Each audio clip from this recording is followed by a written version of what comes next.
I'm Kevin Casey. I'm a professional mixed martial arts fighter. And right now what I'm about to do is issue a warning out to all other competitors. I don't want overs. I just expect them to happen. Fatty's gonna fatty is real. He is terrible! We gotta know how many wieners are going down these dudes' throats. I want to go quick because I don't give a fuck about anything that's going to happen on Saturday. Hello, boys! We are back with another edition of the MMA-Analysis podcast. I'm your host, Jay Primetown. We are entering the holiday season. We are really smack dab in the middle of it. We got 2 UFC events to go this year, including this week, one of the biggest pay-per-views, if not the biggest pay-per-view of the year with, count 'em, 3 title fights. I am joined by the usual suspects. I don't think either of them are knocking low blows and then knocking out dudes, but they are knocking down drinks. They are knocking down buds. They are not getting DQ'd and knocking people out. I got Usman. I got the Kentucky Usman, Wes Colvin. Boys, how's it going? It's freezing cold, and I'm still rattled from that card last week. Wes, tell us something we haven't heard before. Oh, it's pretty fucking cold down here in Kentucky too. Hell, man, like 60 degrees yesterday. It's like 25 today. It's -3 with 25 the wind chill Fahrenheit. Yeah, It's warmer up in the Northeast these days. I mean, Northeast USA, not whatever you call the Northeast of Canada. That must be brutal, dude. I mean, it feels like a swift kick to the Struve Struve ball to the Dutch strudel. balls To the Dutch strudel. balls. Oof. Woof. Yeah. It was a pretty good card though. It was fun. Fucking weird card. Yeah. We might as well just jump right into it. Early preliminary card on the plus. Mahmoud Muradov I think he ended Trevor Smith's career. Trevor Smith's like 39 now. Hopefully. Wes, he had this has to be it for Trevor Smith. I mean, that was brutal, right? Yeah, but Trevor Smith gets brutalized like every fight now. I'm a fan of the Muradov though. Even though it was Trevor Smith, we love guys with an OV ending in their last name, but that's besides the point. I'm pretty sure Trevor Smith's mouthpiece is still in orbit. Oh yeah, that was fucking ridiculous. Holy shit! I was like, they done shut down the airspace over the White House because fucking Trevor Smith's fucking mouthpiece is flying through the air. That's got to be like probably top 10, top 15 cleanest knockout this year. Just the whole comp this year. So there's been a lot of big time KOs. There's been a lot of knockouts, but just like the combination of the mouthpiece flying, him doing like almost a 360, and his body just completely limp, crumpled to the floor, not even moving an inch when he hit the KOs, man. There's been some nasty ones. Kevin Lee, with Gillespie, that one stands out to me. I mean, there's been a few. There was another one on this card. We'll have to put out. We're gonna have to put some thought into our year end or beginning of the year podcast for KO of the year, because there's quite a list. That might be more competitive than the upcoming Oscars Best Actor category, which is a doozy. So next one was a women's strawweight bout. Mallory Martin made her debut against Virna Jandiroba, and like it usually happens in MMA, grappling beats striking. Wes, it was pretty one-sided if you ask me, right? Yeah, I barely watched it, so. He was probably busy. Nushan, did you have any thoughts on this? I mean, Jandiroba is decent, but Mallory Martin's terrible, so it's hard to grasp too much from this. But yeah, I mean, anytime a chick's finishing fights, it's not a terrible thing, because we don't have to wait a whole fucking half an hour for a fight. And even better, you're not losing money on overs now. So. That's true. Very true. Speaking of terrible. Oh. Moving up to the televised card, I've been talking about this for a while, for a few fights now, but Matt Wyman may be one of the worst fighters in the UFC currently, which is a sad commentary because at one point he was probably like a pretty consistent for like a 4 or 5 year run, like a top 10 to 15 fighter in the lightweight division, like maybe like 12th, 13th best in the division, like in like the deepest division in MMA. But he is just. He's terrible. I mean, I'm trying to. I don't want to speak too badly about the guy, but man, he got absolutely destroyed by Joe Selecki. I kind of like Selecki. Nushan, I'll start with you. What do you think of Selecki, and is my assessment of Wyman on the nose? I mean, as for Wyman, like, is that worth 20 grand just getting your ass fucking whooped? Like. He goes away for so long. It was like 4 years. It was like 5. Was it that long? I'm looking the dates up. And he never really like came out and discussed why he just took a break and then 4.5 years. Holy crap. Throw him in against Pena, just gets absolutely smashed. And then they throw him again against a young guy. Like, I don't know. Like, what are you doing with your life? Go get a real job. It's over, bro. Like, it's not worth the CTE that you're getting in training and in the fights. So, he made Selecki look like Khabib. I know, it's not a good look when you can do that against a guy that has 1 or 2 fights in the UFC. Like, it's hard to gauge how good Selecki is. I mean, he looked good against the corpse of Matt Wyman. So, I mean, he did what he was supposed to. I guess he could have got him out there, but Matt Wyman is a tough bastard. So I guess that wasn't too surprising. Hopefully Matt Wyman just goes away and saves his last couple brain cells. Yeah, we said it on the show, like, you know, this might have been just him coming back the first time as some of the weirdest booking that I can remember. Like you said, Sean, just no explanation for why he left for almost 5 years and shit. And yeah, 20 and 20, you're only gonna get 20. It just this doesn't seem worth it, man. And him like all in Selecki's face after the fight and shit. Like, what was that about? I frustration. No one knows, I guess. I mean, but you can't fucking pull that kind of shit after you just got your face smashed in for 15 minutes. I mean, hopefully the UFC just does so right by the guy and sends him one of those $10,000 fat Christmas checks like DC was talking about this week. How the UFC just takes care of its guys and sends them 10 grand, sends a blackjack hand for Dana for their Christmas bonuses. You know. One of your top guys. You think they send like how it works is they send like a flash drive and it's just video of Dana doing a $50,000 bet and they're like, it's yours if it wins. Yeah. Merry Christmas. Pray for Dana to hit blackjack, motherfucker. 18. Come on, Dana. Come on, hold. You're one of your top fighters in the entire organization, and he's like getting $10,000 Christmas bonuses. Holy fuck, man. Well, the next fight created maybe the most obscure submission. Was nice. And I don't even know what the other twister was. Bryce Mitchell. Wes, I don't know if you're in on him after his political. But I feel like he's kind of like the new Jason Knight. He's got the draw. He's way better. He's way better. Yeah, not as dumb. He definitely seems a whole lot more intelligent for a redneck too. He's almost like my level of redneck. You know what I'm saying? He's Arkansas redneck. That twister, I think it's only the second one in UFC history. Behind Korean Zombie versus Leonard Garcia. Oh, okay. I mean, it was legit. That was I bet him a little bit at some plus money going into that fight. Yeah, I'll keep the whole political shit out of it.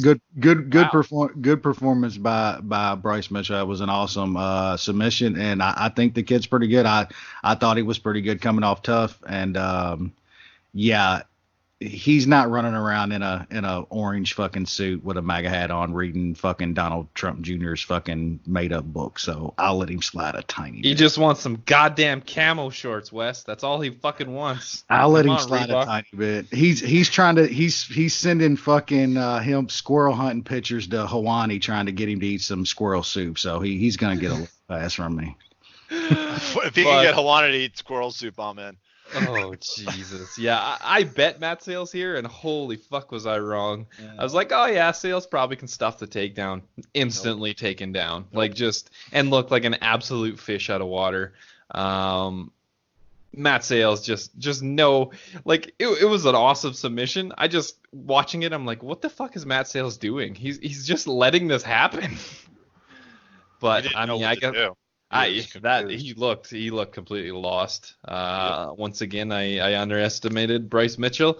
He's in the fight game. He's pretty smart. He knows where his bread and butter is. It's on the ground, and he gets it there as quick as possible and does the thing. So, yeah, he's a decent guy at featherweight. Keep the power drill away from your asshole this time, so you don't miss another 6 months or 8 months or whatever the fuck it was. It was his balls, not his asshole. Come on. I mean, it was all in that general area because the fucking boxer shorts were covered in fucking blood from front to back. So stay away from the power tools, you fucking idiot. Hey, he knows now. He knows he's got his holster now. He's not fucking around. He's a walking billboard for safety now. And two more UFC debutants in the next bout, featherweight. Billy Quarantillo, 0 problems with Jacob Kilburn. This was a mauling. I like Quarantillo. Wes, I'll start with you. Thoughts on this guy? Yeah. I mean, he showed some skills, but it's almost like Selecki. What can we really tell? Kilburn just I don't know where they found that guy, why they had that guy on this card. He was just he's horrible. One of the worst fighters that's on the roster, if he even still is on the roster. So yeah, we'll see. For him. We'll see next time out. He landed 3 strikes in the whole fight out of 6. That's his very corner good. should have saved him. His corner should have saved him after the first round. That was just bad, man. That was brutal, man. Quarantillo landed 86% of his strikes. That is fucking nasty. Yeah, just an absolute beatdown. Not much more to say here. Yeah. TB headliner. This one we liked. Timmy Means against Thiago Alves, and man, Tim Means landed a straight punch that Thiago Alves might be still spinning from. Woof City. And then finished with that little guillotine, and we got to see Thiago Alves tap. Yeah, Thiago Alves, not the guy he was. Tim Means, not the guy he was, but clearly not as washed. Nushan, thoughts on this one? Yeah, it's not a good look for Alves. I mean, he's always been a pretty good warrior, but he never used to get dropped or really rocked anymore, and now it seems to be happening quite a bit. So, Timmy Means did what he was supposed to. I was a little leery of him just because it's always dicey with Tim Means laying a lot of juice, but this matchup was a pretty damn good one against Alves, and then of course the guy that's going to be entering free agency is of course going to lose, so then he has no bargaining ability. So this was all Tim Means from the start. Yeah, and I liked Means in this fight, but man, in hindsight, I should have been in huge on Tim Means in this fight, man. All the signs were there. Just a total get back right fight for Tim Means. He even took a couple leg kicks and threw a leg kick too with that bad leg. So that was a good sign. Him dropping for that submission, I think him by submission was around plus 1,400 or something like that. Which is kind of crazy. But yeah, I really wish Thiago Alves have maybe called it there. Like Sean said, dude's been such a warrior for so long, man. That dude's been in there with the best of this division for the past decade. Dude was a really good fighter at one time, but we know he's not going to call it quits. He even said he's going to go look for another fight. I think Bellator's probably on the phone now. They love their fucking aging names from the UFC nowadays, so you'll definitely see him fight again. Maybe they give him some trash cans to fight, and he looks good for a couple more years. Probably not. Who knows? Who knows is right. Televised main card, 6 fights. First fight, guys, you got a winner. Back on the winning train. Not a great first round, but Rob Font found his way into the fight and really just picked apart Ricky Simón on the feet. Was the aggressor. Just an awesome jab. Always liked this guy's boxing. He's definitely overachieved as an MMA fighter. Most thought he's really just kind of a boxer. But I mean, he really is primarily a striker, but Yep. pretty good takedown defense and just technically sound. And another solid win. He's a top 15 bantamweight. Nushan, thoughts? Yeah, you were always going to worry in the first round with Ricky Simón's offensive wrestling. It was always going to be a tougher first round, but if he could kind of make him work for those takedowns a bit, and then he could kind of take over with his striking, and yeah, once he got that first round out of the way, it was kind of just a ball rolling downhill. Rob Font is still he's a pretty damn good fighter. He's fought some really tough guys, so he definitely has some losses, but he's right there with just kind of outside that elite fighter at bantamweight. Yeah, like Sean said, kind of thought that going into the fight about the first, like you was always going to worry about Ricky in the first round. That's when he was going to be his most explosive. Yeah, I mean, Font, like an MMA fighter with a jab like that is almost like a fairy tale. You know what I'm saying? It's like it's talked about, but you never really see it. That guy's jab probably won him that fight. It was that on point. Working his boxing up there with Calvin Cutter, though. I mean, Jesus, you're gonna have to get those hands better, And I will say though, like, he got taken down a couple times. He got back up. In that third round, man, it was probably 1-1 going into that third round. And, Simón got a takedown a couple minutes into that third round. And, how many guys have we seen that get taken down like that in the third round and just lay there and end up losing a fight? Rob Font didn't. That dude got back up from about the center of the cage too. Didn't use the cage to get back up, just worked his way back up.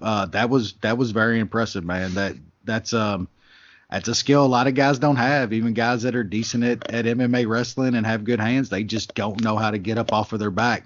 Rob Font did, and that's where he won that fight, because he could have easily laid there and lost that round. So, yeah, cash Rob Font. Next fight, wow.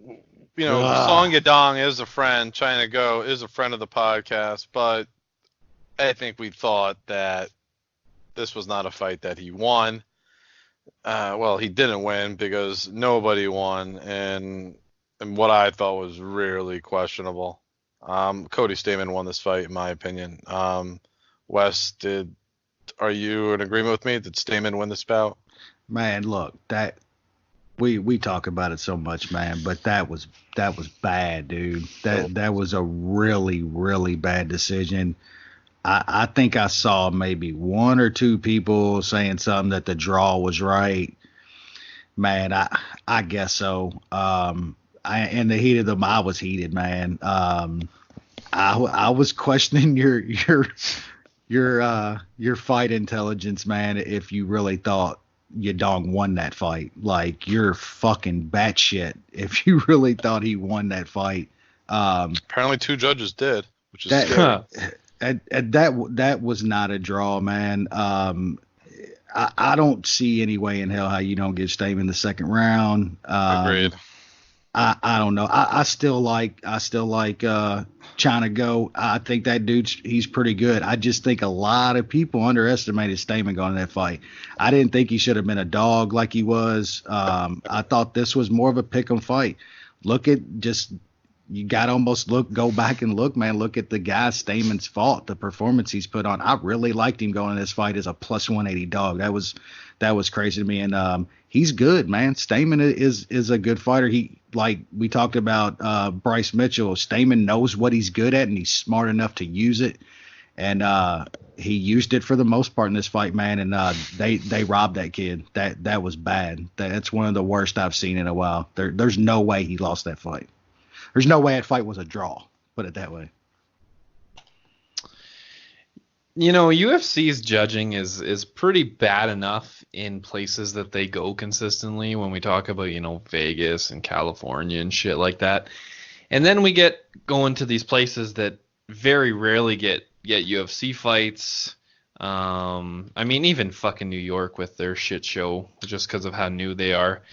But DC, I forget when the last DC card was, and from what I've heard, their commission is a fucking shit show, and two of these judges are fucking boxing judges. So that's how this fight is a draw, because they don't give a fuck about wrestling at all. They have no idea what the fuck they're watching.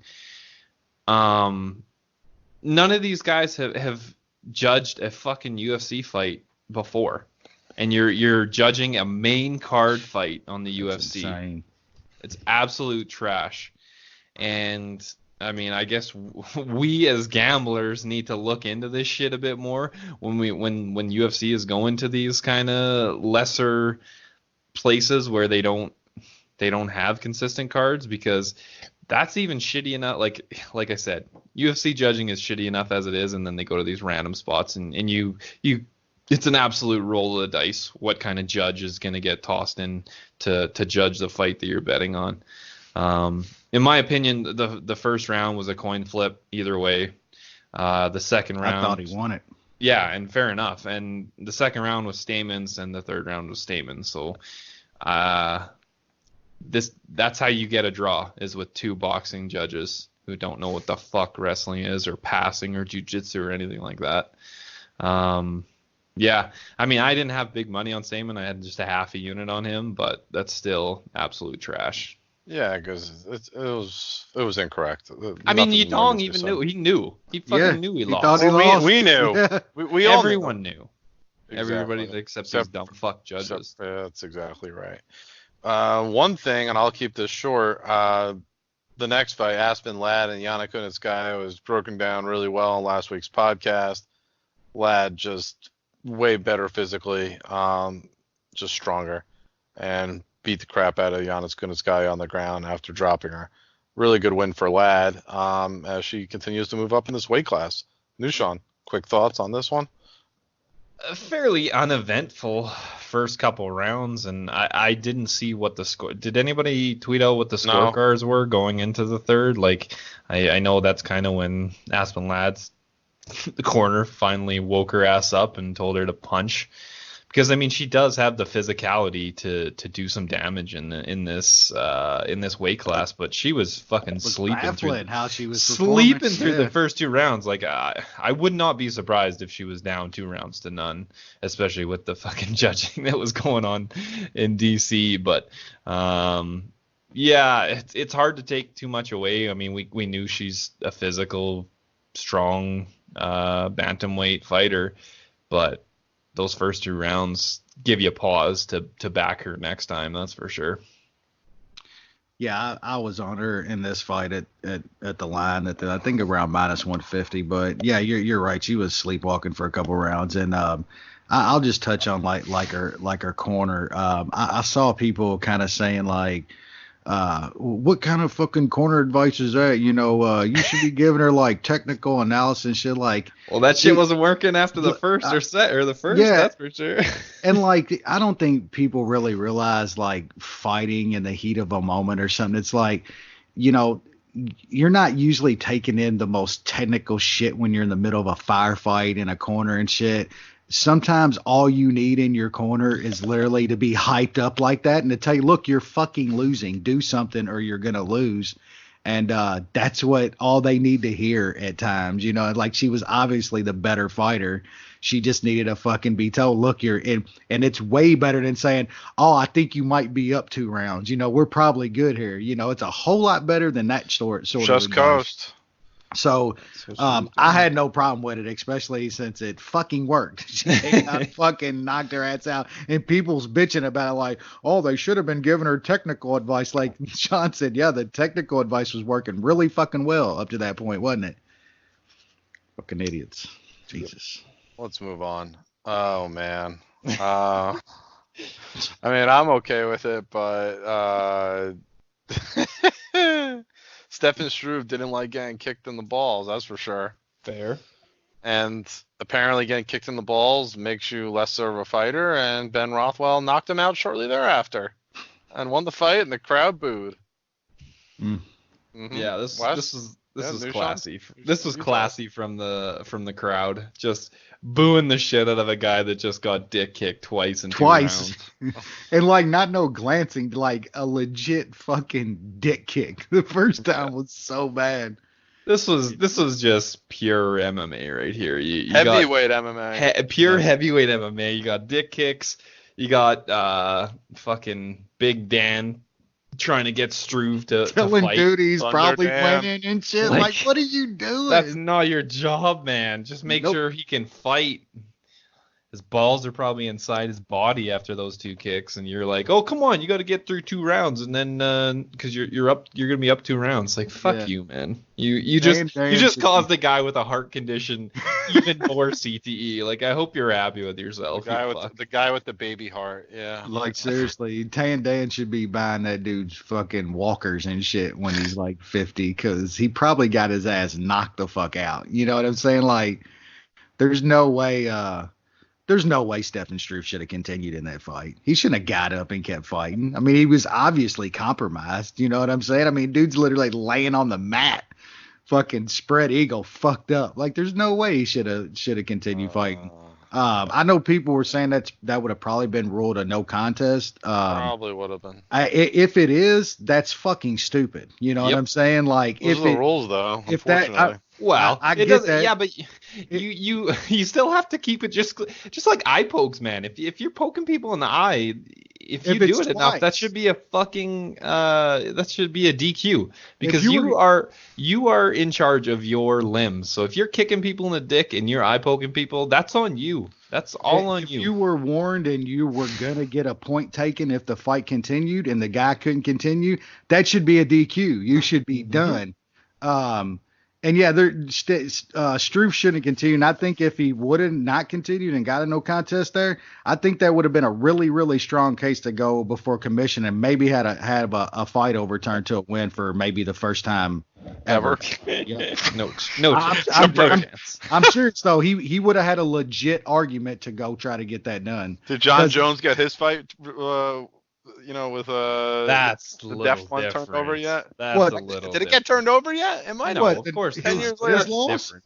He illegally struck somebody though. That was an illegal blow under the rules. My only issue with this conversation is that with a low blow, you're allowed to kick in MMA and you're kicking a moving target versus an eye poke where you should never have your fingers out and you're striking with your fingers out. I mean, you shouldn't be doing that in the first place. After you're warned and you do it again, you shouldn't be kicking below the waist if you already have a hard warning and they say the next one I'm taking a point. How many times is Joe Rogan going to say the calf kick is the freaking greatest thing in the world? Yeah, well, if you kick someone in the calf, you're not kicking them in the dick. You're no even more close unless it's Francis Ngannou, okay? Fair. That might be the best thing Shay said on this podcast. Oh, shit. Oh my God! Even a low. As soon as Nushan said it, I'm like, Wes is gonna be rolling on the floor Even a low calf kick can't save you from kicking Ngannou in the dick. Nah, man.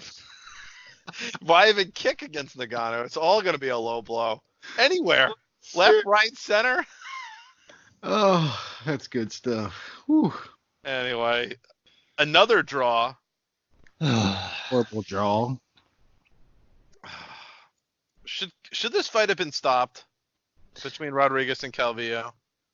I mean, I was surprised it wasn't. That's somebody who had two units on Rodriguez. I was absolutely pissed. I was absolutely pissed because Rodriguez was up 2-0. Like all she had to do was round, though. No. Yeah, it was. No, I think like honestly, I think it was a 10-8 round. Like if it was close. If it's close to getting stopped, then that should be a 10-8 round. No. Yeah, but unless it's like a flat situation for like 5 seconds. But there's so many variables now. It's like old rules, new rules. We don't know what the fuck you're supposed to be considering with that now. I'm pretty much sticking to how I usually am. I rarely hand out 10-8s. I thought she got up and fired back at the end of the round. That's the only reason. The strikes were 44-5, Wes. I get it. And Calvillo, and like I said, I bet Rodriguez. I was pissed at her for what happened, but those weren't very weak strikes from Calvillo either. It was probably she was bombing on her. That was probably a 10-8. I wasn't arguing it. Even like Lance was like, "Oh, it's a 10." I'm like, "You always score 10-8." So that he loves 10-8 rounds. He does. I score them rarely, so I'm gonna stick by that. But I have no problem with somebody saying that was a 10-8 round. It absolutely could have been, and it was. So I got no problem. I have a whole lot less of a problem with that draw than I do the Stamen draw. That's for fucking sure. Definitely. But I like Marina Rodriguez. I wish she wouldn't have got fucking taken down like that and got eat up a little bit, because she looked really, really fucking good against a chick that did come in 5 pounds overweight and then lay her fucking fat ass on top of her for an entire fucking round. You know what I'm saying? Like, that had to help a little bit. You know what I'm saying? But I mean, for any chick that has stand up like that and puts on a good show like that for a couple rounds, I'll take that all day. I'm a Rodriguez fan. Hopefully she can shore that shit up a little bit. You got to be able to get up, man. I feel like no one normal comes out of Team Alpha Male anymore. They're all got to screw loose. Fair. Main event. Last week's show, I sung the praises of Alistair Overeem's fight IQ. I did. It was pretty good, said though, he's right? He's done really well to avoid being hit, and when he's no trouble, keeps his hands really high, keeps his big bulky arms there, and avoids getting hit in the face. He did an excellent job of this for frickin' 24 minutes and 50 seconds. This fight was in the bag. Yep. He dominated this fight. It should have been a 50-45, 49-46 minimum. Lance would have scored it for Rosenstruck if it went to the cards. Those fucking 10-8s. He would have. No. He thought Rosenstruck won 2 rounds going into the 5th, and he definitely won the 5th. The problem with Lance is he's got kids shows on the big screen TV and the fights on the little smaller ones, so we can't really take too much of what he says. Confused the two big fellas and didn't know who. But man, this is a devastating loss for Overeem, and that cut, obviously, we don't need to get into that. I mean, everyone's talked about it. That was brutal. This is a fight that he dominated. Rosenstruck literally, like, it was like that Cordell Stewart Hail Mary at the big house like 20 years ago. Like, they had Colorado, no business. Baby. They had no business winning that game on a 70-yard Hail Mary pass, but they did. And this is what happened here. It was almost like the Yair Rodriguez Korean Zombie situation. Like, dude, just chill. Like, you don't have to get into it. I don't know what Overeem was doing. All he had to do was hold his hands up. The fight was over and blew it. Wes? Y'all was right on this one. I'll give it to you. Y'all was completely right. I still do like Rosenstruck. I think he's a good heavyweight. I mean, that was his 10th fight in the main event against fucking Alistair Overeem. So, but y'all were absolutely right. A couple of things just surprising in this fight. He got Rosenstruck down in the first and was on top of him for like 2 or 3 minutes. I figured it would have been completely over if Reem got on top of him early for a couple minutes. Yep. It wasn't. He survived. Then I thought if Reem was on the feet for any extended amount of time with Rosenstruck, he was fucked. was pretty much on the feet with him for the next 3 rounds and survived and won the rounds. Then at the end, like when Rosenstruck hurts him, like Dan like steps in and kind of taps him, and Rosenstruck turns around and walks away. If Reem doesn't get up and stumble, the bell's gonna ring, and he's probably gonna win the fight. You know what I'm saying? But he literally gets to his feet and stumbles, and Dan stops the fight with fucking 4 seconds left. That's right, he does. Just so many weird things in that fight and how that fight played out. But I mean, with all that said, y'all are right. I mean, Overeem, he's definitely completely changed the way he fights over the past couple years. Even saying that, he took some shit from Rosenstruck, man. Like, I don't know what it is with some of these dudes at the end of their careers and shit. They stop getting hit so much and kind of regenerate a fucking chin or something. But Reem's chin seems to be way better than it was even just a couple years ago. But I mean, I don't know kind of where Reem goes from here. Maybe he's still kind of that gatekeeper, and he's gonna knock some of these guys off if he fights this way. That cut was just, oh my God, man. I don't know how long that's gonna take to heal, but I mean, he almost looked Joker type level, man. That shit was gruesome. We'll never talk about the Robbie Lawler lip ever again, because now it's definitely the Reem lip, that's for sure. But yeah, I'm still kind of intrigued by Rosenstruck, man. That's showing a lot of guts to probably be down 4 rounds, man, and to still be throwing that heat, trying to catch one. I would slow your roll though, big fella, calling out the hog, because that man would he would end you like very fucking quick. That would not be fair. But yeah, weird fight. Kind of slowed down I don't know. It kind of fit on a weird card. So yeah, weird all around. New Sean. Oh, heavyweight MMA. Tell me. Don't bet that much on heavyweight MMA. This was a big fight for you, and you were I was excited, right, and then it. You were right. Yeah, you were. Take your time. Air your grievances. Only in heavyweight MMA can you be right and still lose a shit ton of money. Yeah, I still haven't learned my lesson when it comes to heavyweight MMA. I really do try to pick my spots when it comes to it. I thought I was good here, and 10 seconds just taking it away, just absolutely pulls the rug right from under you. Like, fuck me. Like, if he doesn't stumble, dude. If he doesn't even stumble when he stands up. But even before that, like, just have your hands up. Like, Overeem, throughout the fight, like, he uses kind of like a shell defense, and somehow it works for him. I don't know why, and then all of a sudden, 10 seconds left in the fight, he's just not gonna have his hands up and gets absolutely clean fucking smoked by Rosenstruck.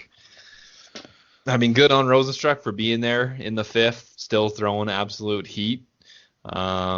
Just very disappointing. I mean, it's good. I mean, Rosenstruck, I mean, he's got to aim for the stars, and Haganu, it doesn't seem like anybody wants to fight him, or he can't get a real fight because of what's going on with Stipe and Cormier. So, I mean, it's not a bad call. It'll be awesome violence because there's no way it's going to the ground. Fuck yeah, I was definitely rattled. That ruined my Saturday after the draw with Rodriguez, and then the draw with Stamen, and then just the cherry on top with Overeem just pissing away a pretty clean 5-round fight against a dangerous opponent, and he just pissed it away. Yeah, fuck heavyweight MMA. Let's move on to a card that has no heavyweight fights. UFC 245, T-Mobile Arena, Las Vegas, last UFC pay-per-view of the year, 3 title fights. We got a 13-fight card. I think some of these first couple fights not going to say too much about, but certainly we'll have more to say on the main card. Is maybe the best of the year, top to bottom. We got a middleweight bout to start on UFC Fight Pass, not even ESPN Plus. No, I'm not sure that's. I think that's a typo in the old Wikipedia. Could be. We got Oscar Pichode taking on newcomer from the Contender Series, Funaheli Soriano. Any thoughts here, Wes? No, not too much, man. I don't know much what to think of this cat coming off the Contender Series. Kind of a ho hum performance. Looked okay on his last time out in the LFA. Man, but Pie showed here, man. I mean, I don't know how much you put in the last one against Rodolfo because that dude's just a freak. But losing to Muskrat, I don't know what to think here, man. I don't know how you can have your money on either one of these guys with any kind of confidence. But I'll pick the new blood, Soriano coming in his first fight and Tout Master. But no betting this for me.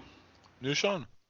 Paicho's looked decent against Rodolfo Vieira. Everybody kind of just thought that Vieira was just going to run through him with his jiu-jitsu and being an actual athlete and has some wrestling. Paicho's was able to last almost 2 rounds, so that's not a horrible thing. And against Meerkat, he looked decent in the first round. He was definitely winning that fight, and then Meerkat kind of took over. So I'll side with Paicho's. I wasn't very impressed with Soriano on the Contender Series, so yeah, I'll take the UFC vet, but no bet.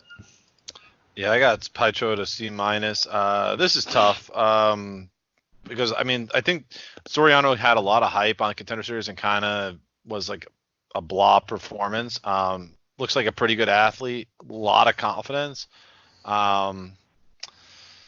Yeah, kind of has that Polynesian blood, and usually those guys can take a punch. Not sure that really matters here, as I think this could be a grappling type of affair. I think I favor Paicho in that scenario for sure. I think he could sneak this out. This is kind of a tough guy to come in and make your UFC debut against on the first fight of a big card. I think that's not a really good recipe, but we're gonna see. Women's flyweight. Is this Jessica Ai's first fight since getting head kick KO'd? Yes, it is. Taking on Viviane Arroyo, who's dropping down from bantamweight to flyweight. Wes, thoughts here?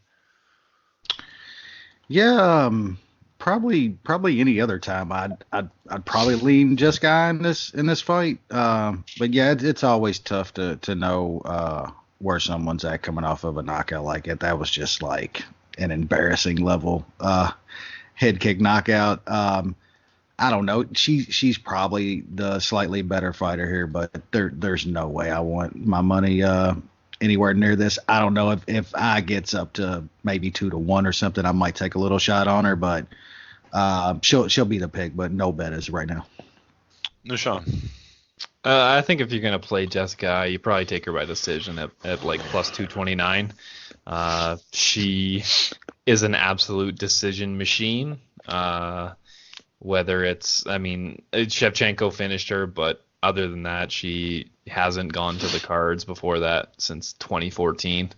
Araujo has obviously some finishes against some lesser, absolute scrubs. So if you're siding with Jessica Ai, it's going to go to decision. I guess Araujo has a chance of finishing her, but it's probably going to decision. I'll pick Ai, just she's faced a lot better competition, but not worth my money.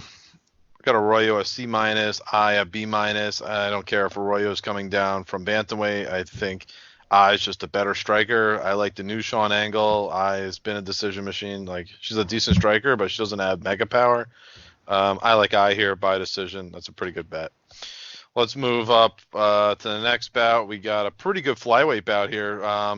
Kai Kara France taking on Mexican fighter Brandon Moreno. This is I forgot that he fought only a couple months ago, the Mexico City card. Pretty interesting bout. Kai Kara France is also fought in August, so both guys coming off basically just 3 months, so they're pretty fresh. We'll start with Nushan here. What are your thoughts? Yeah, like some people were definitely down on Kai Kara France after that pretty sketchy decision against I was Paiva, and bad. You might have faded him against De La Rosa, but he definitely showed up in that fight. I don't know if that was just an off night against Paiva for France or what the deal was, but this guy's a pretty damn good striker. He puts out a lot of strikes per minute. Moreno, I feel like he has tools, but he just doesn't put them together, and I just feel like he's one of those guys that we think he's better than he is. I think this is going to be a tough matchup for him. Like on the feet, I think France has a pretty good advantage, and I'm not sure if Moreno can take France down and keep him down where Moreno can use his jiu-jitsu and finish the fight. So I'll pick France. No bet on him yet. Maybe if the line drops, but pick is definitely France. Wes? Yeah. I was one of those people that coming off the Paiva fight kind of was down on him a little bit. Kind of looking back, I just think maybe Paiva was just kind of a tougher matchup for France, just a little longer guy that has some decent striking, but that performance against De La Rosa was very, very impressive. I did bet De La Rosa in that fight. I actually like De La Rosa a little bit. I think he's a pretty decent fighter, and France absolutely pieced him up. I just don't think Moreno is technically sound enough on the feet to deal with what France is going to bring in this fight. That city kickboxing gym is starting to put out some pretty decent fighters, especially some good strikers. And I think Kaikar France tools up Moreno, man, on the feet here. Moreno, he got cut not long ago. I know they put him back on that Mexico City card kind of on short notice. That's what they brought him even back to the show for. Just not sure it was warranted, and this is a really tough matchup for him. France is going to be a bet for me. I'm hoping the line goes back down to the minus 150 range that it was a couple days ago, but I'm definitely going to have a small bet on France in this fight. I got both guys a C. I think this is a really interesting matchup. Both the guys are the same age, pretty similar reach. Nushan's right in that there's a significant striking advantage for Kai Kara France. Lands like 2.5 strikes more per minute than Brandon Moreno. This ultimately comes down to the grappling. I think Moreno certainly has the advantage there. Way more sound from a submission standpoint. But Kai Kara France has done well to stuff takedowns in his UFC career. He's like an 88% takedown defense. That's probably the difference here. Kai Kara France stuffs the takedowns and gets the win. I'm not like supremely confident in this fight, but I think this is actually in like a matchup where like both guys have like a overall like a similar skill level, but the style difference and how they mesh together, I think this does favor France. So I'm going to take him to get the W in this bout. Final fight of the preliminary card, or sorry, the early preliminary card. We got something called Chase Hooper taking on one of the Tamer brothers. The shitty one. Oh, the sorry. Shitty Tamer. Why is this fight I guess it doesn't matter, the order of these bouts. So, Nushan, any thoughts on this one? What is a Chase Hooper? I mean, it seems like it's a good idea to fade the shitty Tamer, but Chase Hooper is this guy up right now. He was on the season. He was in season 2 of the Contender Series. Oh, not this season, the last season. Yeah, and I mean, to get on the show, he had like an undefeated record, and he won on the show, but it wasn't anything special. He's only 20 years old. He's very young. Interesting. He's kind of a can crusher. He fought in Titan last time against someone that's okay, so there is something there. But not enough for me to bet on a 20-year-old. He could make some big strides. It's hard to know, and Tamer is on the no bet list. So I'll pick the young Chase Hooper to do some damage and get a win. Wes, any thoughts here?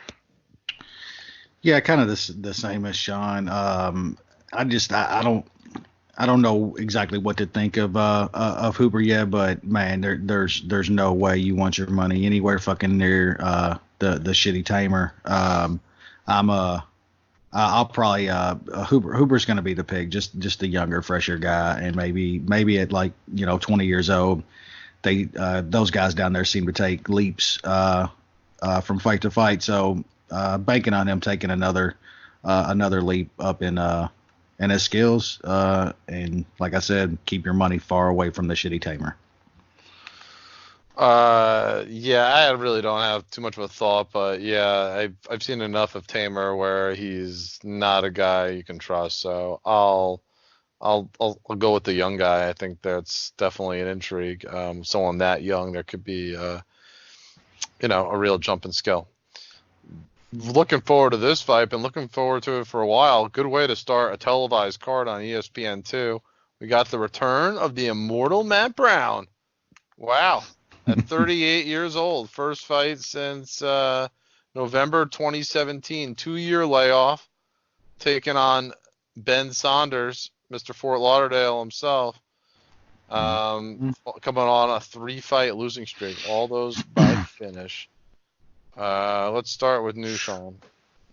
Yeah, Ben Saunders has he's been finished in 5 of his last 6 fights. Not good. And the only fight he won was against like the ghost of Jake Ellenberger. That's right. Think about that. The fact that he won that fight's crazy. It is insane. Matt Brown away from fighting for 2 years. He had that amazing elbow against Diego Sanchez. That was awesome. It was. This is. I mean, Ben Saunders is an absolute ghost. It's just tough for me to lay almost 3.5 on a guy that hasn't been fighting for 2 years. I don't know if there's any other angles, because fight doesn't go to decision is -485. There's just no chance that that's going to happen. I mean, Brown by TKO -142. That might not be a bad look, because I don't think he's subbing Saunders. And unlikely. Yeah, and it's probably not going to decision. So I think if you want to bet Matt Brown, you should probably look at that. I'm just going to sit back and enjoy the violence, because it's almost guaranteed when it comes to Matt Brown fights and Ben Saunders fights. So that'll be quite enjoyable. Yeah, this fight has just like absolute shit stuff going on written all over it, man. Look, I don't mind the 2-year layoff actually for Matt Brown. I think maybe he probably needed a little time off. I know he had that crazy elbow against Diego, but I mean, we forget before that fight he had taken some losses. I mean, he actually lost to Jake Ellenberger, and he lost by a way that gives me pause if you want to bet Matt Brown in this fight. Look, this guy is like, he's had body issues his entire career. I mean, he's susceptible to getting caught in that body, man. And I mean, would I be shocked if Ben Saunders landed some kind of crazy body kick on him and it fucking hurt him? Nah, it wouldn't shock me at all. You got to pick Matt Brown here. There's no doubt about that. But yeah, just I can't trust that guy at 38 years old, man, at almost 4-1. That's just crazy to me. But yeah, Matt Brown's definitely the pick. Like Sean said, if you want to bet Matt Brown, KO is probably the way to go. Like I said, I would not be shocked if Ben Saunders didn't catch him with some kind of body kick or something, man. That wouldn't shock me at all. Matt Brown's the pick. No bet for me. Okay. I got Matt Brown a C, Ben Saunders a D-. I only see one way Ben Saunders wins this fight, and that's if he lands a body kick, and Matt Brown, we know how Matt Brown's been to the body over the years. Yep. That's literally the only way. I think Matt Brown absolutely destroys him. I don't care about the 2-year layoff. Ben Saunders is washed. That's it. There's no way this fight goes to decision in my eyes. Matt Brown should win this fight going away by finish, whether it's ground and pound, whether he beats him up on the feet, or a combination of both. I think it's a wipeout unless he lands leg kick to the body. Middleweight bout, this one's kind of I don't know. This could be boring. I got a feeling. We got Ian Heinisch taking on Omar Yakhmedov, and a bout of 2 fringe top 15 middleweights. Let's start with Wes here. Yeah, I actually like Omarion in this fight, man. I'm not been the biggest Heinisch fan. I thought that dude was was losing to a couple guys that he shouldn't have been losing to, then, Derek Brunson, and did Derek Brunson things for the most part, but, he won that fight. I don't think Heinisch can bully Omarion how he kind of bullies other guys up against the fence and kind of grinds out wins. I don't see Omarion gassing from doing that any kind of grappling, and he's definitely got the better hands. So at some plus money, I'm gonna bet on Omarion to get a decision here. Sean, are you aligned? I get where Wes is coming from. I think Omarion's going to be able to get the takedown early. It seems like everybody gets the takedown on Ian Heinisch. It's just whether he can keep that pace and can't gas. So I think he probably does. I think he's going to get the first round. It's that second round that's going to be sketchy, and then he's got to survive in the third. So I think it's going to be a close decision. I'll stay away for now. If there's some big movement and you can get a bit bigger number on Omarion, then I'll dip my toe in. But I think Omarion is going to edge out a greasy decision. I got Heinisch a C, Akhmedov a C minus. Maybe I grade motor and ethic higher than most, but I favor the guy who can actually fight consistently over 3 minutes versus the guy who really is a 5 to 7 minute kind of guy. I think it's hard for me to see Heinisch lose the second and third rounds of this bout, but we shall see. I really don't want to spend more time on that bout. Let's move on to women's bantamweight. We got one of the top contenders, Caitlin Vieira, taking on Mexican Irene Aldana.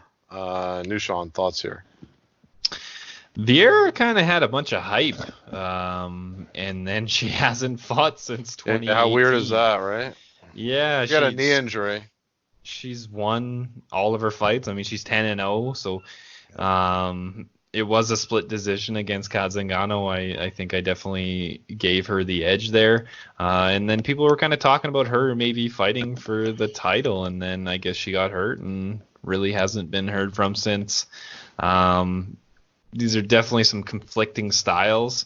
Aldana is just all about pace and striking, even though there's probably absolutely nothing behind them.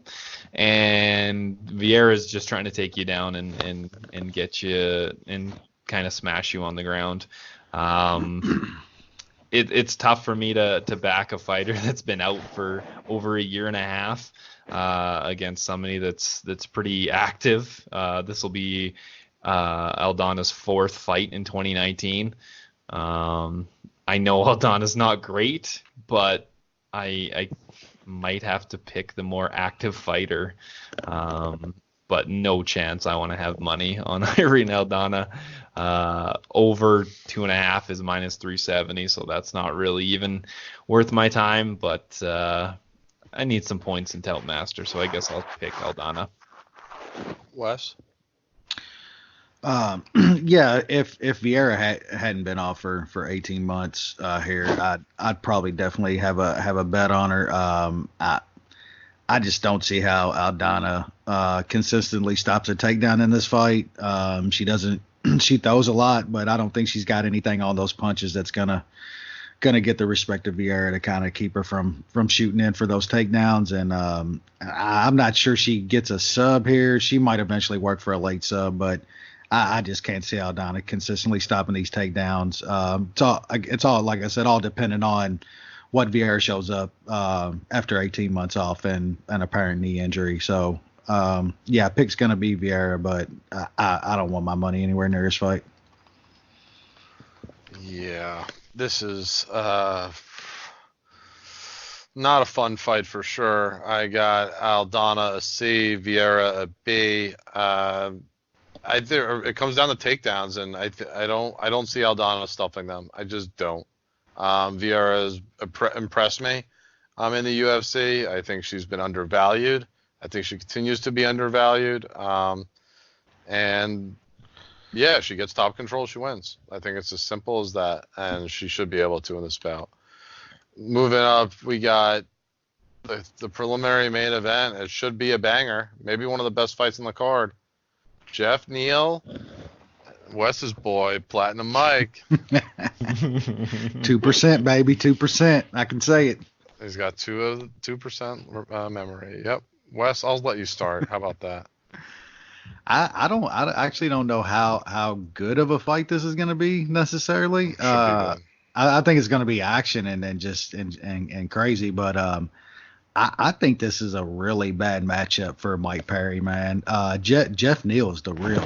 That guy has become a really, really good fighter and a fighter that's just got some really good hands.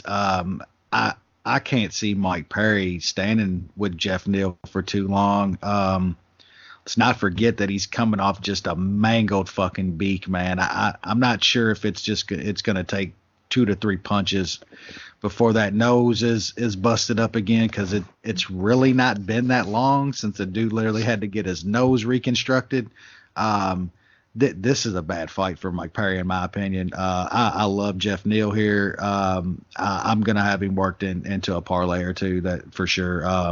Think you're getting some decent value on him here just because people know Mike Perry and like to bet money on Mike Perry for some reason. I guess maybe you're always getting plus money and you think he's got a puncher's chance, and he usually doesn't. I don't think he does here either. You, Sean? Yeah, I'm right there with Wes. I was lucky enough to get Jeff Neal right around the open at minus 175. Unfortunately, I was only able to get down 1 unit. I don't like this guy sometimes, man. I only got a unit down. You can't be that jealous. I think this is going to be all Jeff Neal. He's got a 4-inch reach advantage, and he's a guy that actually can use it. His hands are extremely clean. He has over he strikes at 5.86. He lands at 5.86 strikes per minute, and Neal gets hit 3.6. Whereas Mike Perry actually gets hit more often than he lands, and he lands at about 4.3. So this is going to be a lot of swinging and missing from Mike Perry, and swinging and hitting with Jeff Neal. And like Wes said, Perry coming off that busted ass nose, and I think Jeff Neal's going to hit it clean early, and I think he's going to finish Mike Perry. I haven't looked at what Jeff Neal is inside the distance. Him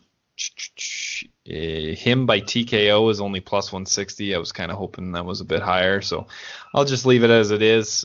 Maybe his line drops and I'll throw it in some parlays, but I'm pretty happy with the minus 175 on Jeff Neal. I got both these guys a C plus. I mean, I think Perry's got the better chin than Neal, and that makes this dangerous. But I think it's pretty clear that Neal's definitely a more proficient striker, more accurate, more technical. Perry is a complete wild man though, on a wild card overall. Makes this fight interesting. I think it's a slugfest for as long as it lasts. I think though that Neal can get the job done, but it's not something I'm super confident in just because of the X factor that Perry holds. So I think it's a bit of a buyer beware. Main card, one of my guys, friend of me, the dude, Peter Yan. I've been watching Peter Yan since Russia. Yeah, since not M1, the other one. Oh my God, Fight Night. Yeah, Peter Yan taking on the California kid Uriah Faber in a classic East-West matchup. He's ACB, not UFN. Oh, sorry, ACB. Yeah, sorry. But the dude. That dude. Minus 500 favor over the California kid, Wes. What do you think? It's absolutely deserving. Look, this guy's the real. I'm glad he's gotten over here to the States, and he's got more eyes on him over the past couple years, because I mean, you can just see the skills. It's unbelievable. I mean, his hands, his boxing is insane, man. His output, it may be second to none in that division. it's pretty incredible. I know our boy Sandhagen likes to throw a lot of punches, but he's not throwing the kind of punches that Peter Yan throws at that kind of output. I think Uriah's in tough here, man. Peter Yan talked himself into a really, really nice matchup against a really good name here. I think Faber kind of fell for the bait. The dude's a little bit too proud, and he's gonna pay for it here, man. I'm not sure Peter Yan can get Uriah out of there. Just because Uriah's a really, really tough dude, and not many people knock out Uriah Faber. You usually have to catch him with some kind of choke or something to get him out of there, and that's just not Peter Yan's game. So I kind of looked at Peter Yan inside the distance. It's only around even money, so there's just no way I think that's got any kind of value in it against a guy like Uriah Faber. So I'm gonna wait for the points handicap to come out, and I'm gonna get it in any parlay I can to kind of get me a little bit better odds. So yeah, Peter Yan's gonna roll here. Yeah, Sean. Yeah, this is. I don't think this is going to be good for Uriah Faber. It is a bit worrisome what was going on in that Jimmy Rivera fight with Peter Yan. I think we kind of all agree that he was pretty much losing almost that whole entire fight except the last 10 seconds of each round where he would put it on Jimmy Rivera. So I think that might be the blueprint that Uriah Faber is going to go after, but I don't think he's Jimmy Rivera even at this age. Yeah. So I think he's going to struggle a lot more. And maybe that's just one of those blips that happens with some fighters, especially some younger guys. They just kind of have some letdown spots and don't show up for a fight. But Peter Yan has all the tools to put a lot of damage on Uriah Faber. He's got a lot of gas tank, and his striking is extremely clean. Dodson was able to get Peter Yan down, but from what I remember, he wasn't able to hold him down for any kind of amount of time. So Peter Yan, even if he gets taken down, I think he can pop back up fairly quickly. So I think this is going to be a fairly one-sided fight.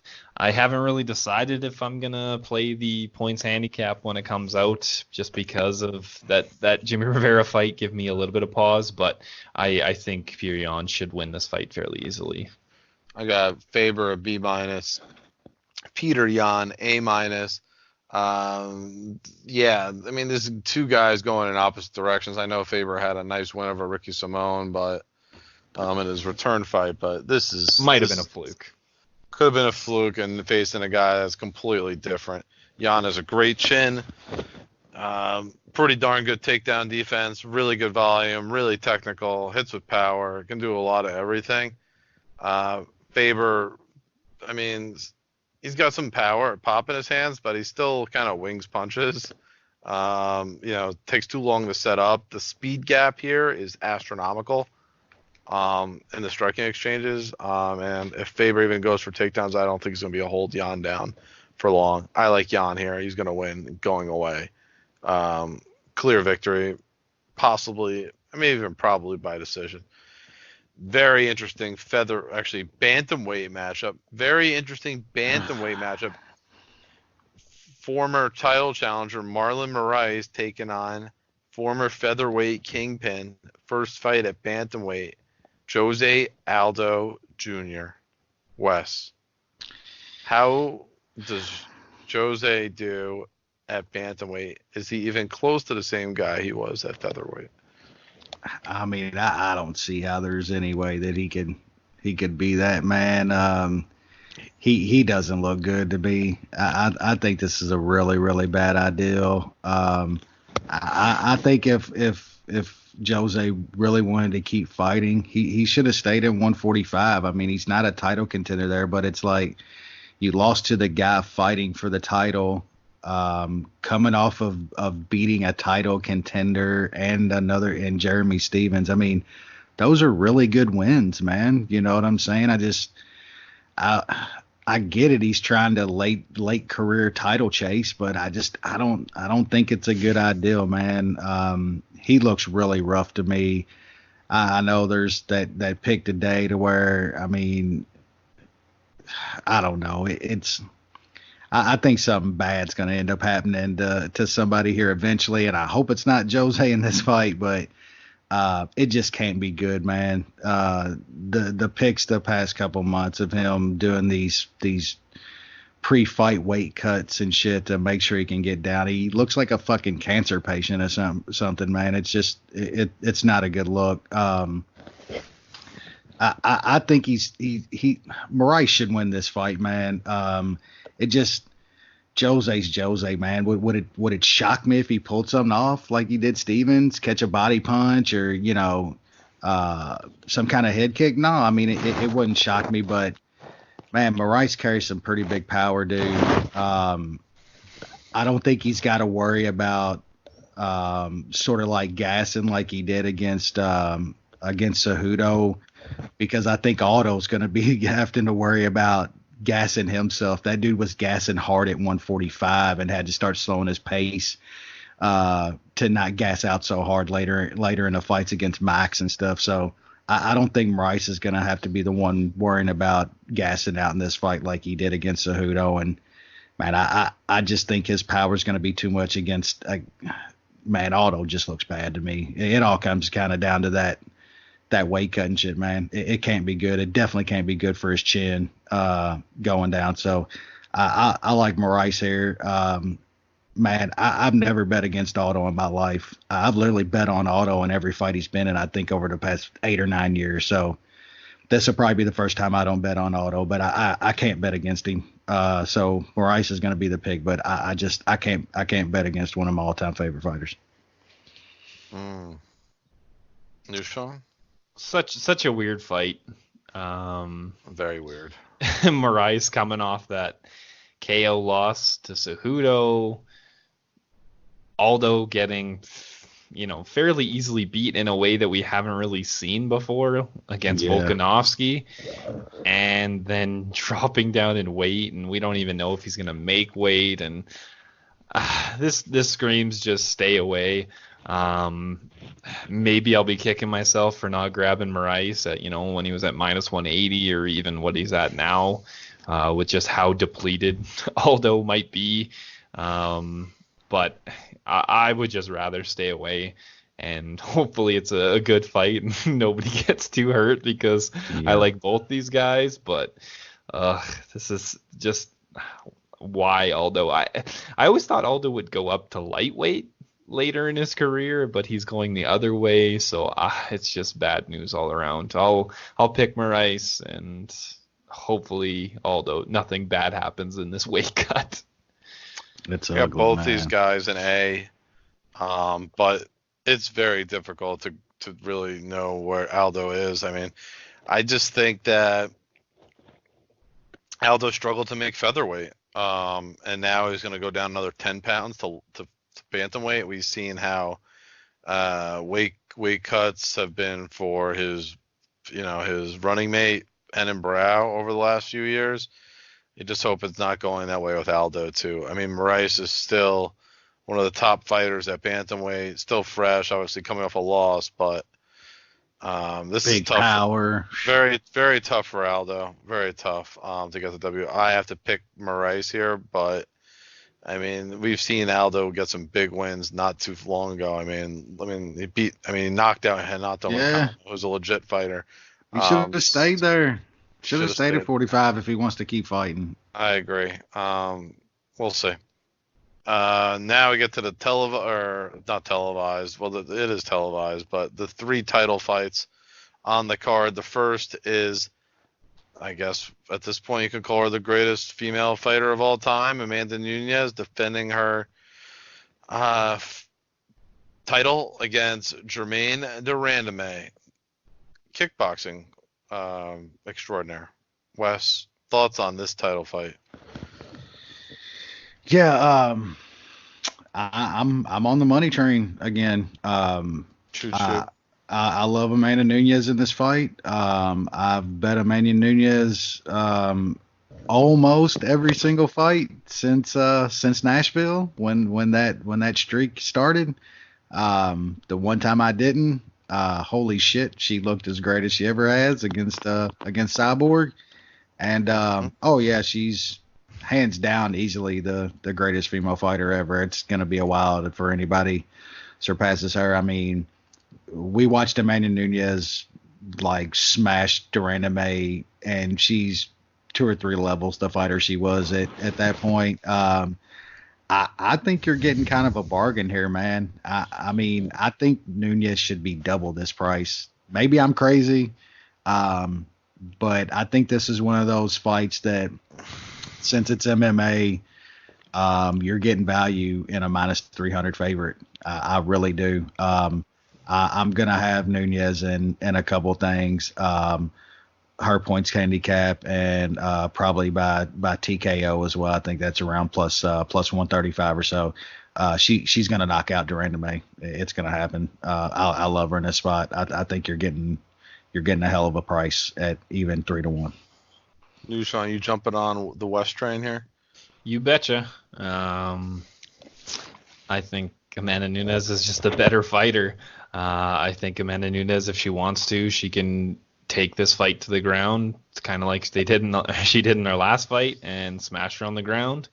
If Duranda May is able to stuff the takedowns, I think Amanda Nunes can still do all right on the feet. I think she has come leaps and bounds in the last couple of years with her striking. She has very big power for this division, and her striking is pretty damn clean. Duranda May, obviously the more accomplished kickboxer, but this isn't kickboxing, and Amanda Nunes is an absolute beast. So I'm a big fan of Amanda Nunes, and I think she's gonna be able to take this one fairly easily. Duranda May might be able to stuff a couple early on.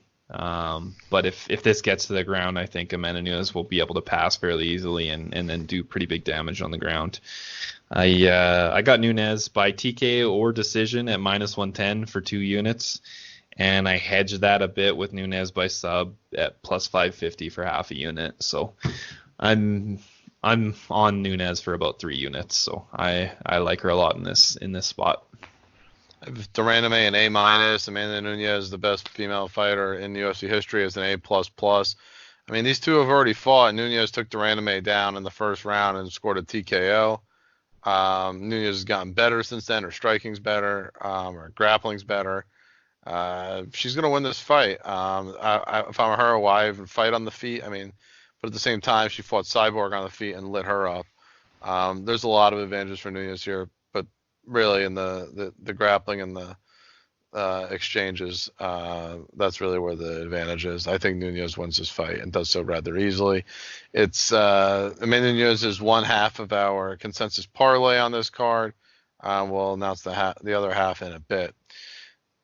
Co-main event, we have the men's featherweight title on the line. We have Max Holloway defending his belt against Alex Volkanovski in a battle of Australia versus Hawaii. Wes. Yeah, this is a really good fight. It's nice that Max has got a couple of contenders down at 145 again. Yeah, there's some interesting aspects to this fight. Volkanovski being the midget that he is, but having a little bit of a reach advantage on Max is kind of wild. But man, Max just fighting smaller guys on the feet. He does well against them, and I just don't see if Volkanovski cannot consistently get some takedowns on Max here and hurt him on the ground a little bit. I'm not sure how much success he's going to have, and we know how good Max's takedown defense is. Volkanovski's one of those guys though too that's good on the mat, but started getting his hands good and started getting some power and loves to kickbox. And I'm taking Max against pretty much anybody at 145 in a kickboxing match, and I'm pretty sure that that's what this is going to be. So, yeah, I like Max here. I'm not sure Volkanovski's got enough power on the feet to hurt Max. We watched Max get a little rattled a couple times against Dustin Poirier. That was a 170-pound man that's down at 155 now, carries 170-pound power, and he couldn't knock out Max Holloway. I don't see Volkanovski knocking out or hurting Max Holloway, and he's not going to win a kickboxing match against Max Holloway. So I like Max Holloway here. Yeah, I got to agree with Wes. I don't know if there's much more to say. Volkanovski has an insane striking differential.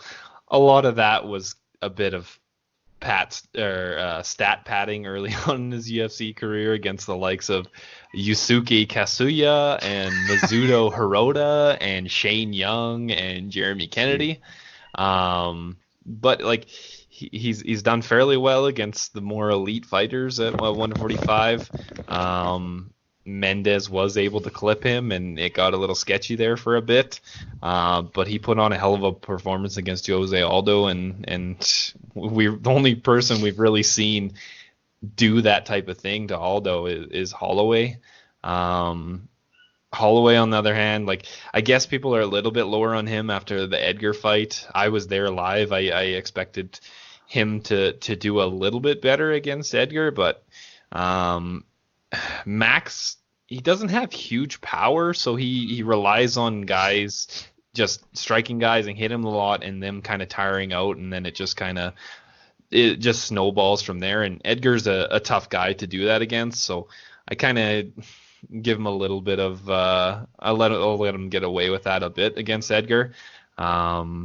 I think the striking is still going to be a pretty big differential for Holloway. He's just able to switch stances and just do so much with his jabs and his combinations, and at 145 his chin has looked like granite. So not much more to say. I like Max Holloway. I got a shitty number on him. I got him at -183 for 2 units, but I think he is going to show once again why he is the best 145er in the world, and there's not many people that are close to him. I have Holloway an A++, Volkanovski an A. This is a different fight for Max than the Dustin fight. I mean, Volkanovski is much smaller. Let me just pull up some numbers here on that. Heights. Yeah, I mean, Max is 5'11", Volkanovski is 5'6". I mean, the reach, Volkanovski supposedly has a 71-inch reach. I'm not sure I buy it, but okay. Max 84, 84 takedown defense, 84%.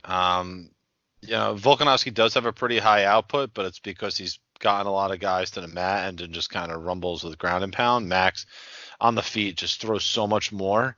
Volkanovski is actually very similar to Chad Mendez, that he kind of throws like pretty hefty hooks, but he's gonna struggle to do that from with that height advantage that Max has and just the length of Max.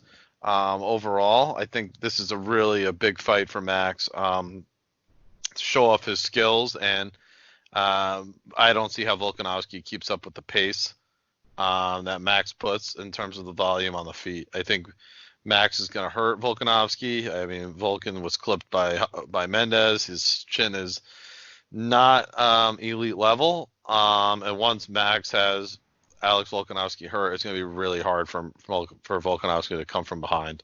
I think this is a pretty strong opportunity for Holloway to win, and to do so by TKO. That price on the TKO is Max is +400 by TKO. Think about that. It's a pretty big number. I think that's pretty juicy and absolutely worth the play.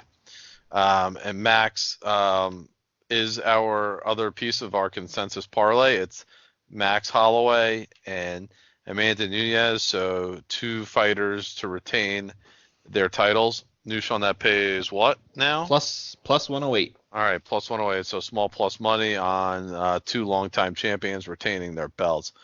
Now we talk about the main event of the evening, the welterweight bout, the fight that we have been talking about for well over a year. It's the 2 Florida guys, the Blackzilian taking on the American top team fighter, bitter rivals, Colby Covington, Kamaru Usman for the welterweight strap. Let's start with New Sean here. Thoughts on the main event? I really like Usman in this fight. It has nothing to do with Colby's shtick and his whatever you want to call it. I've bet on Colby a lot of times in his fights. He is a very, very good fighter. I think he's gonna struggle in this matchup. Everybody talks about Colby being able to he kind of does his damage on the feet, actually, even though he's a wrestler, just touching guys a ton. Whereas Usman is a guy that takes guys down and hammers them on the ground.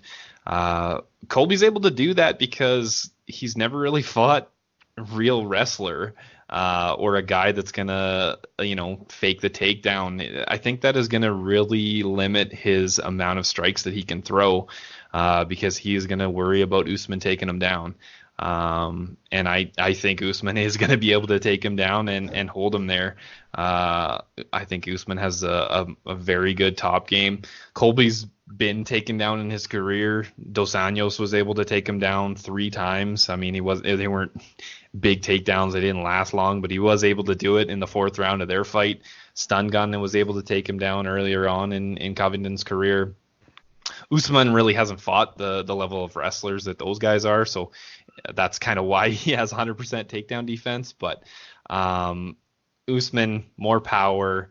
I think the way these guys match up, I just have a lot of faith in Usman be able to implement his game. Covington against Lawler, he was able to just throw strikes and there was zero resistance from Robbie Lawler. That's not going to be the case in this fight. I got 2 units on Usman at -175, and then I got Usman by TKO or decision at -125 for another unit. I think this is going to be a little more lopsided than what a lot of people think. All right, Wes, I know you've been itching to talk about this bout. We know what side you're going to be on, but tell us why. Yeah. A lot of what Sean said, and it has nothing to do at all with Colby's, so-called shtick, his little game. MAGA. I think Colby is a fantastic fighter. I think he's really, really good. He's proven that. I take a lot of shit out of how I look at a lot of fighters outside of the cage to when I'm trying to break down what they're going to do in the cage, and Colby's another one. I'm taking that completely out of it. I agree with a lot of what Sean said. First off, I think this fight is going to be a little bit more lopsided than people think, but I think it's going to be a really, really boring fight, actually. To me, Usman, his size and strength is going to kind of negate a lot of what Colby likes to do. And like Sean said, he kind of flicks out these punches on the feet and stuff to just kind of get in close to guys and then just kind of back ride them and just kind of control them and stuff. Doesn't really throw a ton when he's got guys in those positions, just more to control them and ride them and do kind of those little suplex throws and stuff. And that's not going to happen against Usman. I just think Usman's going to be the bigger, stronger guy here. I kind of trust Usman more to be able to implement what he wants to do over what Colby is going to want to do and what he needs to do to win this fight. I see a lot of this fight taking place up against the cage with just kind of Usman doing almost what he did to Woodley and stuff. I don't think Colby's when it pertains to wrestling to MMA, I don't think he's so far ahead of Usman. I think their games translated to MMA kind of favors Usman more to what he likes to do to win fights. Then output, Usman throws slightly more punches. Usman lands slightly more punches than Colby. Usman gets hit slightly less than Colby.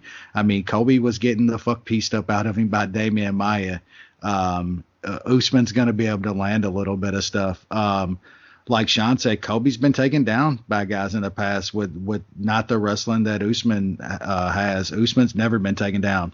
It is true he hasn't fought the wrestlers that Kobe's fought, but he's still never been taken down in a fight. I just think Usman's a tiny bit better than Kobe everywhere.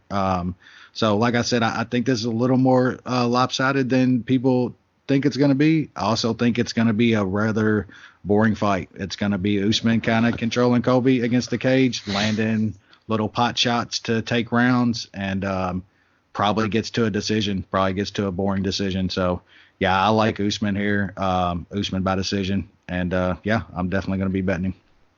I grade Colby Covington an A, Kamaru Usman an A+. Wes is right. This is not going to be a pretty fight. I think this is can be best described as going to be like a classic like running football game, like a smash mouth game, or just like a fight in the trenches. I think that's exactly how it's going to be. It's going to be a lot of grinding against the cage, just kind of controlling positions. It's going to be rough. It's going to be physical. It's not going to have a lot of flair. I think the guys are going to struggle for takedowns. Usman's never been taken down, so that's going to be a big part of it. Covington doesn't have big striking at all. Usman certainly has more power, but it's not going to be fought that way. It's going to be it's going to be two guys that are going to be pushing up against each other with not much space in between, and it's going to be tough to decipher. Some rounds could be kind of tough to score. I don't think it can be a blowout at all. I think the one thing that I do worry about, I do favor Usman in this bout because, again, better striker, never been taken down. And I think Usman could certainly score early in this bout. I do worry, though, about Usman's gas tank. I think just because Covington, from what I've seen, has one of the best gas tanks I've seen in MMA. The pace that he put up against Robbie Lawler was absolutely incredible. Without a guy punching back at him, though. Yeah, no resistance there. He's never either way, though. He never had a guy grind on him like this. Yeah, that's true. Those are all good points. So it's tough to tell. Again, there's been a lot of talk about this bout and how it would play out. And there's a lot of people on both sides. Kind of been liking a guy for a long time and don't want to acknowledge the other guy's strengths maybe as much. But I think it could be rather close. Just because of the nature of the bout. It's not going to be, you're not going to see guys with big injuries or big punches or like truly defining moments from a striking standpoint. I don't see submissions coming into play. So, any sort of, impactful moments could potentially win rounds when you have, a lot of cage control and, some more, non-traditional methods to score points in this bout. But I will take Usman to win, but it's probably of the three title bouts, it's the least confident I am of the three. And with that will do it for this week's show. After that, we have one fight card left. I don't even know what the main event is now because I think Brian Ortega is out of the main event of that South Korea card. Frankie Edgar versus Korean Zombie. Whoa. Yeah, even Frankie's supposed to fight twice in a month or something. Frankie's going to win this fight, isn't he? No, Zombie's going to win. And then Edgar's not going to be able to fight Sandhagen at 246 or in Carolina. That's probably for the best. We do get Volkan and Rakic on that card. That should be pretty good. And Doo Ho Choi, Super Bowl. Yeah, gets that Jordan. Mm-hmm. Is he back from duty? I don't know. Is that where he was? I thought so. How long was he out for?